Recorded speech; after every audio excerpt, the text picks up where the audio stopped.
Alright, timeline of events. In 2012, Usain Bolt allegedly started his investment account with SSL, which is Stocks and Securities Limited. 2016, examination of SSL between June and September revealed unsafe practices, offering unregistered securities, inconsistencies in amounts reported to FSC, and broker statements were not found on internal SSL records. FSC's actions after examination of SSL, a possible license suspension.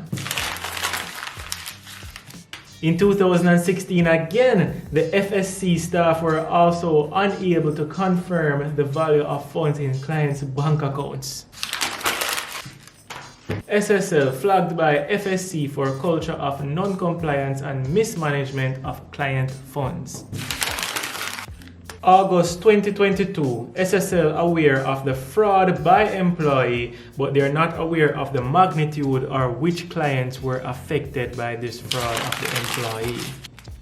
Bolt and his financial team doing their annual checkup of their investment portfolio, and the balance of that date was $12,758,181.74.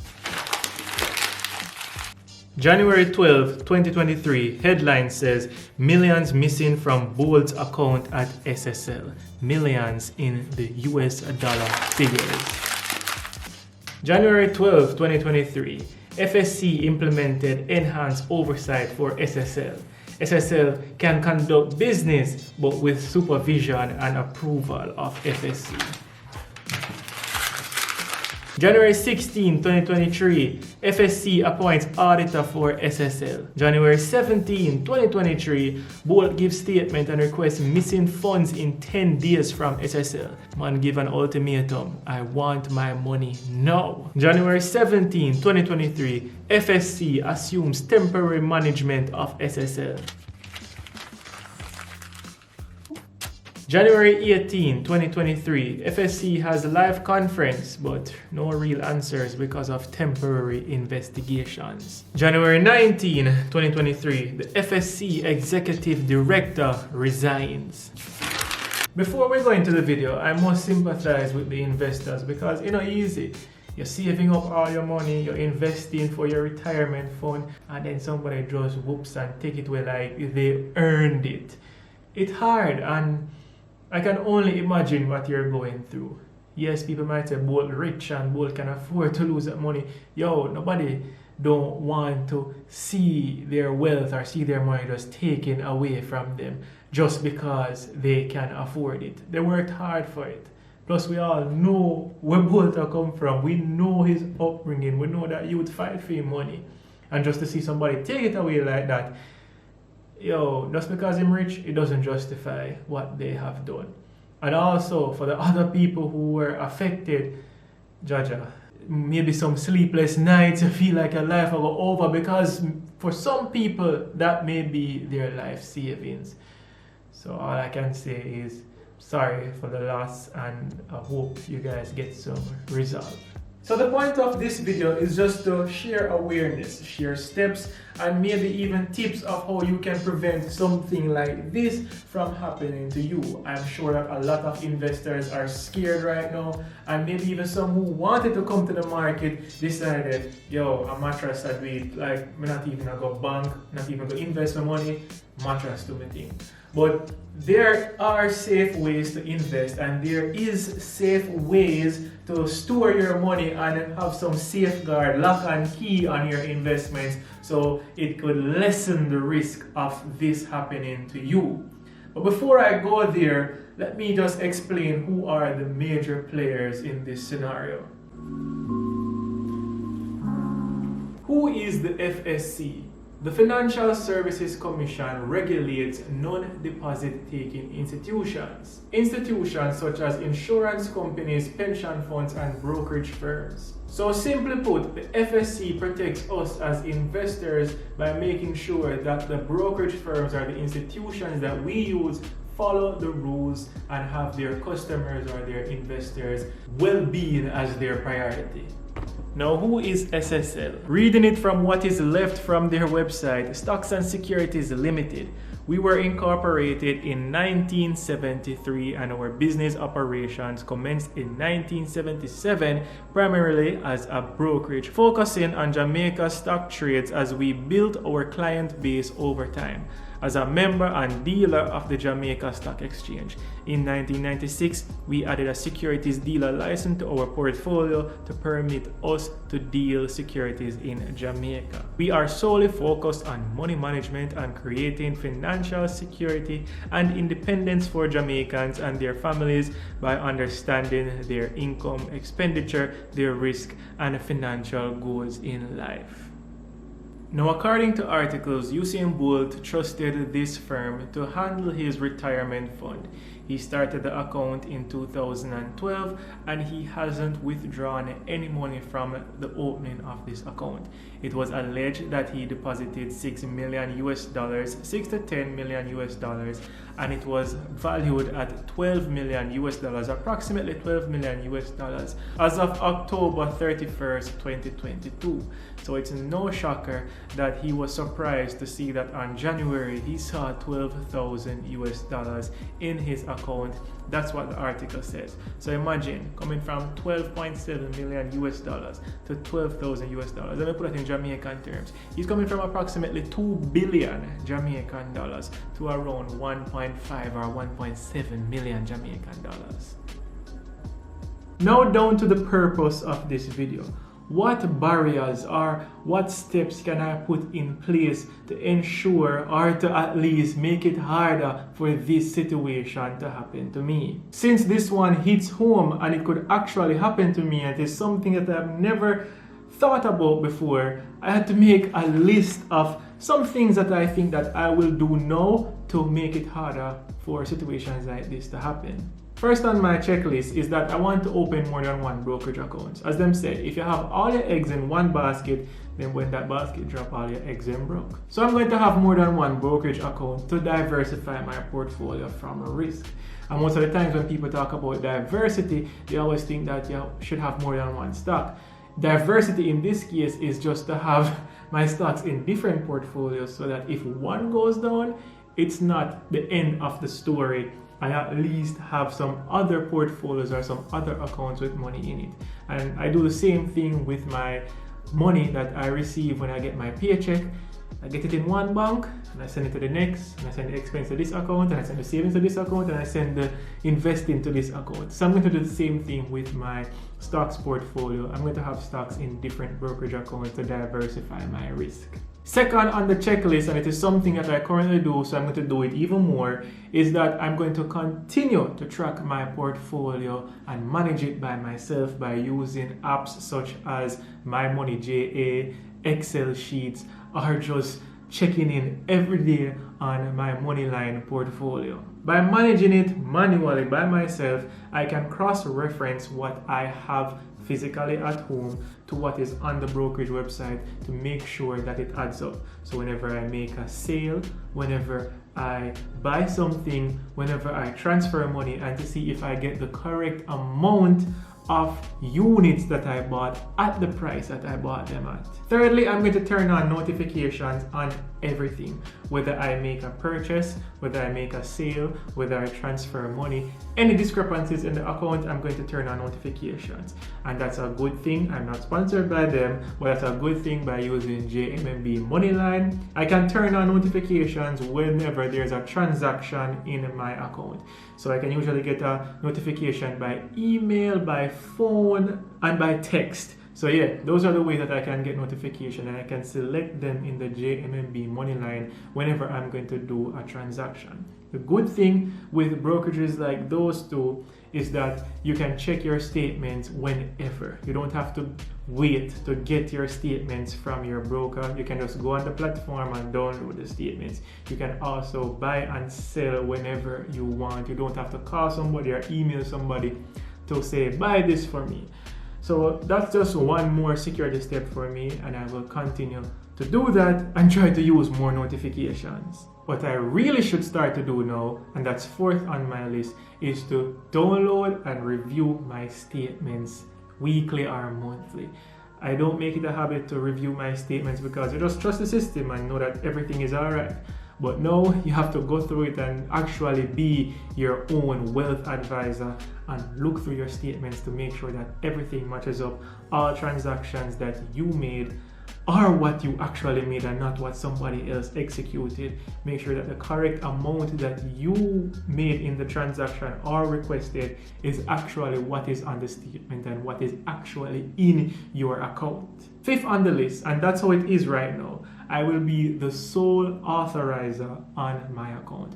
I don't want nobody have access to my account. I don't want anybody have the power to make any trades, to sell anything, to receive any money, anything like that. The only thing on my account is a beneficiary, and that is if me dead, the money goes to them. Apart from that, I'm the only person who can make any transactions on the account, who can do anything to the account, who can change anything. That's me. That's the way it should be. Don't let nobody have no access to your account, or don't let anybody else be an authorizer. If you trust somebody, then so be it. Your wife, your husband, or your mother, or your father, then so be it. But just be mindful that if they're an authorizer, then practically own the account too. So you have to trust them because they can't do anything with the money. Sixth on the list is that I'm going to pray for the regulators. I want them to do their job to the best of their ability and put the well-being of the customers or the investors first. Act with gusto. Do something. If you detect something, don't double think it. Do your investigation, and it will help to strengthen the system. It will help to build trust back into the system, because right now it lost. Everybody been texting me. They lost hope in the market. They lost hope in the people who regulate it. They don't have any trust anymore. And it is not the market that disappoints us, but the people who are there to regulate it. So don't blame the stock market. It's no fault of the stock market. Yeah, major trust issues. So I did a Q&A, which is questions and answers on Instagram. And I asked, what do you think of the situation that's going on right now, and what do you want to know? So some of the questions mainly include how SSL plans to pay him back, or is it even possible? The short answer is I'm not sure. Because the thing is, and what most people are not understanding with the situation, is that his assets were liquidated, allegedly liquidated. So it's not the case where they invested in, let's say, a house and the house devalued. Let me give some figures. If I invested in this remote, and this remote costs $10. So the investment firm spent $10 to invest in this with the expectation of the value going up. It did not go up. It is now $8. Even if it was a case where he lost money to the investment losing its value, at least he would still have the asset at the end of the day. In his situation, there is no asset because they sold whatever securities that they had for him and took the money. That's what allegedly happened. So there's no asset or money in the first place for him to claim. So it's not like they can say, well, here is what your money currently values. There is no money. It was a theft. The thief want money, there is no money. So in a situation like this, it's either the asset was insured or the investments were insured, or him just have to sue. And the chances are, SSL, I don't know if they have that much cash on hand to pay back everybody, because his sum is a lot of money, around 2 billion Jamaican dollars. I don't know if they have that much cash on hand, or even if they value that. So even if them sell land, sell the business, I don't think they could even pay him alone, much less everybody else. So Bolt might have to sue them, but if he sues them, they don't have the money, so are they going to file bankruptcy? And depends on the type of bankruptcy that they file for, then they're going to have to pay back over years, or pay back all the investors over years. So that's a very sticky situation, and I don't know how best to answer it, because I just don't understand everything that's going on. Some of the other questions that I received are, what measures are in place to protect persons' accounts, and what repercussions are there for institutions? Honestly, the FSC is there to regulate these businesses and protect us who are the investors. But yeah, we all see what's happening. So the onus is now on us to protect ourselves by using some of the steps that I mentioned before and using as much security as you think that is needed. Maybe they need to implement some two-factor authentication into these brokerages so that maybe they need to send a code to your phone in order to send through a purchase. JMMB, I have to put in a PIN. Whenever I'm making a purchase or doing a sale, I have to put in a PIN. Also my passwords. So things like those will help in creating some protection for us, the customers and investors. Another person says, then this will mean that we would have to actively watch our investments by the hours, minutes, seconds, basically watching our portfolios like a hawk. The good thing with me, and I think more people should adopt this habit, is that every morning when I wake up, I check all my accounts. I check my US account, my Jamaican accounts, my stock portfolio accounts, even my YouTube page, my Google AdSense. I check everything that has money in it or to do with some transaction just to make sure that whatever I left it at night is what I am seeing it in the morning. Plus I also have notifications for the banks to email me and say this is my statement balance. You know, every Monday I get an update, this is my statement balance. And I check my investments by monitoring it on My Money JA, and I also look on the JMMB moneyline platform just to make sure that everything matches up. So one person is saying that the situation is bad, but overall there are some positives to pick out from this, and this is their reasoning. They're saying that it will strengthen the market over time. These are growing pains and it brings a light to weaknesses we need to overcome.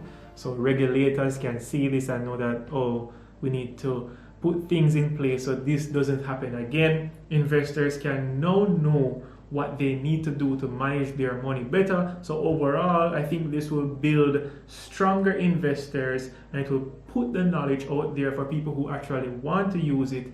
And people will not be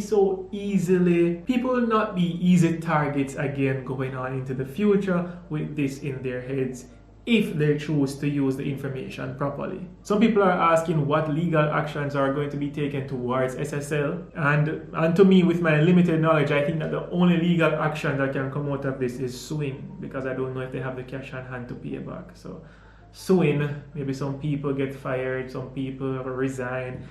Trust me, this news not finished yet. It's going to be like a soap opera for the next coming weeks. Now this question is a good one. They're saying that how did the management of SSL not see this happening? Like how long, what was the period of time for all this money to be stolen? Because money, $2 billion just by Usain Bolt account. We're not talking the rate. So we're going to put in everything, 30 million. How easy you think that if you move over a short period of time? You can't move so much money in a short period of time, you know.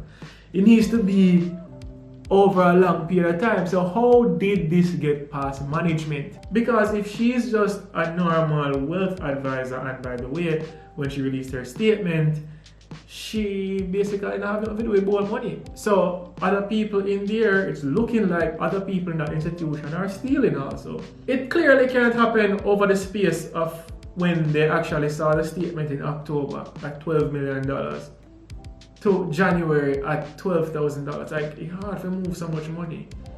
If you have so much money, then you must have some cash same way. Like, you can't spend it all unless you buy a yacht. Or them think there are big apartments. Where are the assets? Where is the money trail? That's what I'm interested in, because that money had to be used to buy things. Now, how has this gone unnoticed for 13 years? Only God knows. And we could see how the auditors them find. The auditors from FSC, let's see what they find. So to answer the question in short, it seems that by the documents that it has been happening from 2010, and documents were doctored to project prices and profits. As for the Bolt case, we don't know who fleeced it, because if you have read the accused statement, Bolt wasn't on that list of clients. According to SSL, they knew from 2022 of August of the fraud, but not the level of it or who she stole from. One of the major questions now, are your investments insured? Now, according to the FSC and their conference that they had the other day, the live conference, they're saying that investment houses or investment firms are supposed to have insurance, a minimum insurance on your investments. They didn't give a figure, they didn't give a limit, they just said a minimum insurance. So that is just basically saying a bunch of nothing, and I have no answers, so I don't know if your money is fully insured. But I'll play this clip from Taking Stock explaining the insurance of your securities. Faye, I want to bring you in here because a big question a lot of people have been asking is about insurance. And they're saying, well, aren't large sums of money like this typically insured? Well, actually, good evening again, everyone. For the banking sector, deposits are insured by the JDIC, but for the investment houses, there is no such insurance. While the Securities Act requires that brokers have cover insurance, there's no stipulated percentage of the account or the amounts that have to be covered. So no minimum even? Not that I'm aware of.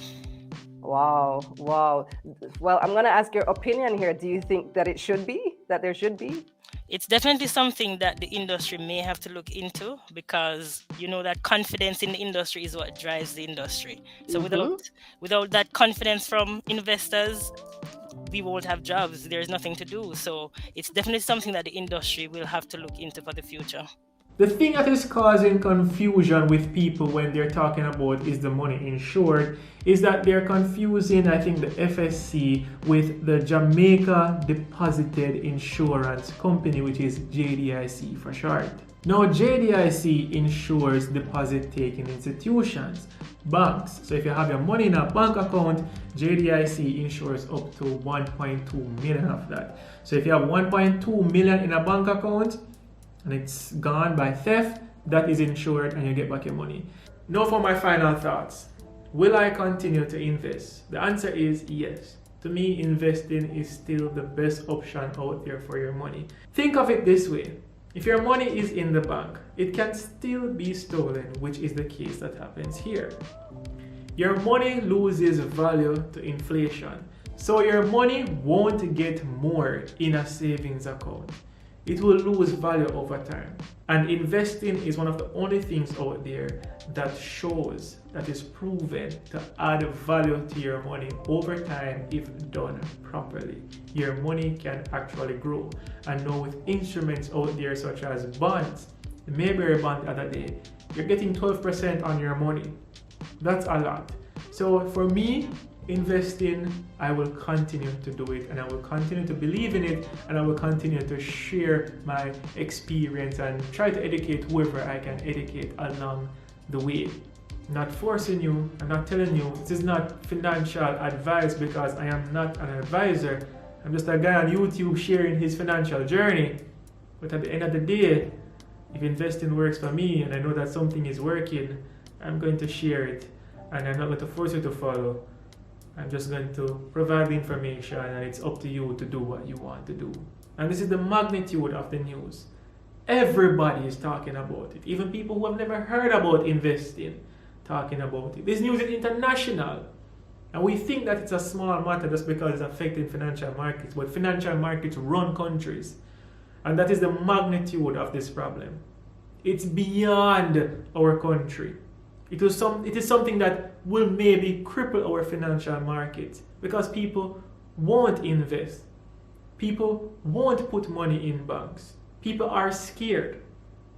This is going to set back the stocks and the investing momentum that we had. People are scared, and this is going to set us back huge. Banks are going to have to do a lot of marketing to gain back people's trust. Investment firms are going to have to play some real hardball to get back people's trust. It's a very deep blow to the market, and I hope that we can bounce back quick from this, and I hope that the people affected can get some resolve. So I've currently shared everything that I know about this situation, and if more things come up, then I might make a video on it. Hopefully you'll learn from this video, and if you don't want to miss any more updates, then it's simple. Like, share, and subscribe. And if you really want to be a part of the Future Millionaires Club, to be in the know, then ring that notification bell so you never miss when I update or make a video. Until next time, Work hard, make money, and happy investing. This video is not financial advice. Anything that I talk about in this video is just for entertainment and educational purposes only. I am just sharing my financial journey.